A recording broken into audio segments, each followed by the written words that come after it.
I greet you, dear friends.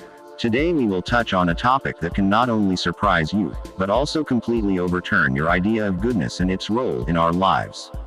We are all used to believing that being kind is an unconditional good, and the more we give to others, the better the world around us becomes. But what if I tell you that excessive and indiscriminate kindness can not only harm you, but also literally destroy your life?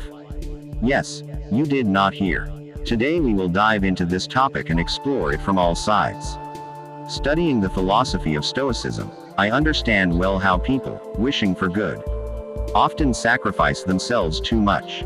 Unnoticed for themselves, they lose their identity, their personal boundaries and, in the end, their own educational and spiritual well-being.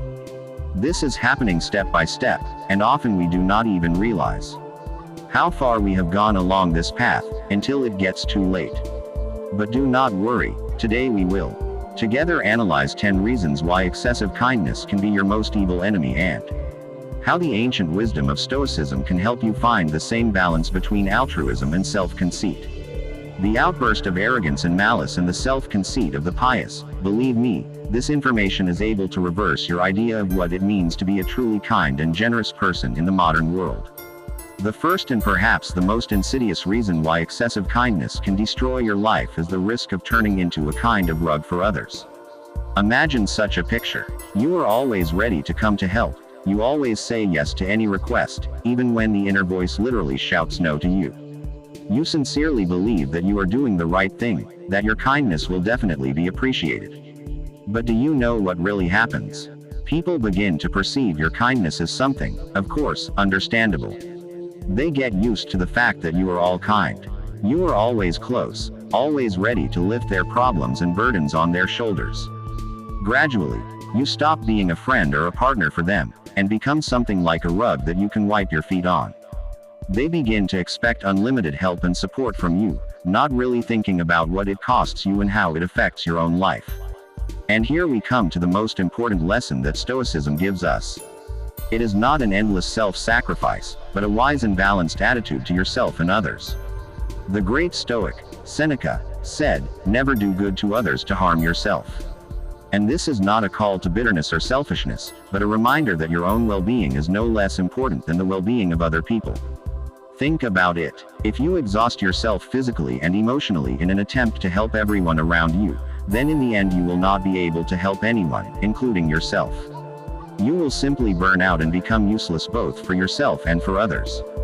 That is why it is so important to learn to say no when it is necessary to establish healthy boundaries in relationships with people. The next reason why excessive kindness can turn against you is the following. It is a risk to become a real magnet for the so-called energy vampires. Have you ever noticed that the more you give, the more people expect from you? That your endless kindness is like attracting people to you who only take but do not give anything in return? If your answer is yes, then you are not alone in this experience. In psychology, such people are called energy vampires. They literally feed on your generosity, your time and attention, without offering anything in return. They can endlessly complain about their problems, ask for help and support. But when it comes to thanking you or helping you in return, they mysteriously disappear or find 1,000 excuses. Mark Aurelius, a well-known Stoic, said, "Do good not for the sake of gratitude, but for the sake of the very good." This is a very wise advice. But this does not mean that we must relentlessly allow others to use our kindness for their own selfish purposes. Stoicism urges us to be understanding in relationships, to give preference to those people who share our values and principles. Otherwise, we risk turning into an inexhaustible source of resources for those who, by and large, do not care about us. And this is a direct path to exhaustion, resentment and disappointment in people. Therefore, it is so important to learn to recognize energy vampires and build clear boundaries with them. This does not mean that you need to completely stop helping or supporting them. But it means that you need to do it consciously, without damage to yourself. If a person takes only once in a while, but does not give anything in return, perhaps it is worth thinking about how useful and constructive such relationships are. Another reason why inexhaustible kindness can become your enemy is the risk of losing touch with yourself. When you constantly put the needs of others above your own, you imperceptibly begin to dissolve in other people's problems. You are so deeply immersed in solving other people's problems that you completely forget about your own dreams, desires, and needs. Gradually, your life turns into a kind of background on which other people's stories and dramas unfold. You become a secondary character in your own life, while the main roles are given to those to whom you help and support. This is a very dangerous situation, because in the end you risk losing yourself completely. Epictetus, a former slave, who became one of the greatest teachers of Stoicism, said, "First of all, decide who you want to be, and then do what you need to do." And this is a very powerful reminder that our main responsibility in this life is to be responsible for ourselves. Only being true to our own values and principles, we can really be useful to others. Otherwise, we risk dissolving in other people's lives, losing our own uniqueness and identity. And this is too high a price for indisputable kindness and desire to please everyone. Therefore, it is so important to regularly ask yourself the question, what do I want? What is important to me? What do I strive for? If you find that you have completely forgotten about your own goals and dreams, it may be time to take a step back and rethink your priorities. The next reason why excessive kindness can strike your well-being is the risk of suppressing your true feelings. When you say yes endlessly, despite the internal resistance, you accumulate a whole bunch of negative emotions. Resentment, disappointment, anger. All this accumulates inside you as poison, poisoning your soul and your world of sensations. And one day, this poison may burst out, in the most unexpected and destructive way, striking not only your psychological state, but also your relationship with other people. Stoicism does not teach us to suppress and suppress. It teaches us to suppress or ignore our emotions. On the contrary, this philosophy calls us to honestly recognize them and work with them consciously and constructively. Seneca described anger as a desire to take revenge on pain. And this is a very deep understanding of the nature of our negative emotions. Maybe instead of accumulating this pain inside you, you should learn to say no with compassion and respect for yourself. Maybe you should allow yourself to feel what we feel and express it honestly and openly, not fearing to offend or disappoint others. The ability to refuse when it is necessary is not weakness and not selfishness, but a manifestation of healthy love and care for yourself.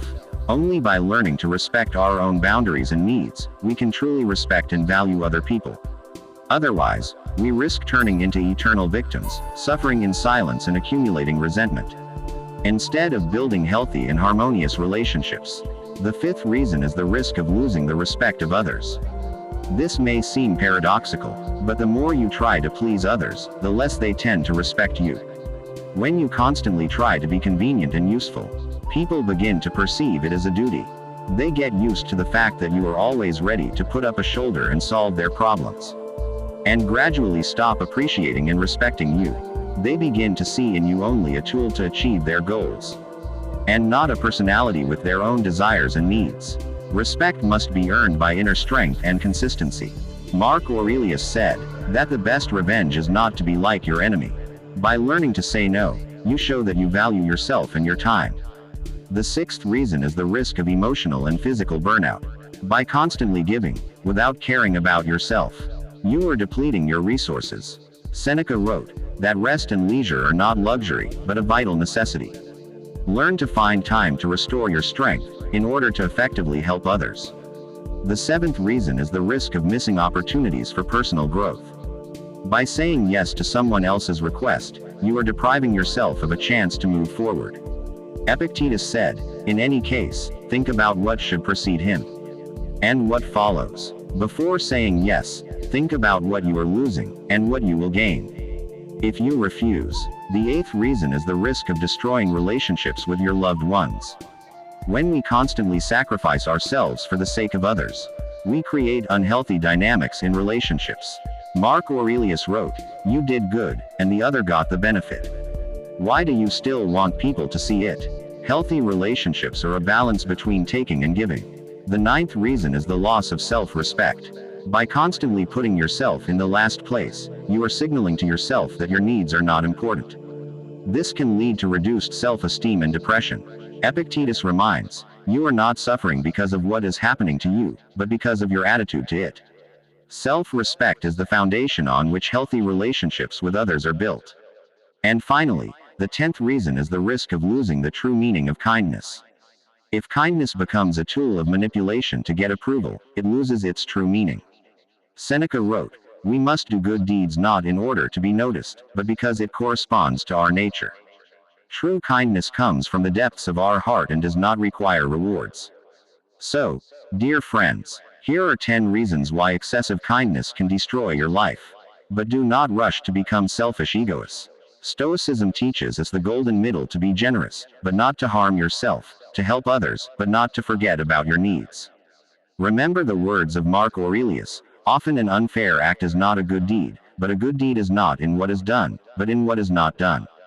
Learn to say no to manipulation and neglect of borders, and your kindness will become a strength, not a weakness.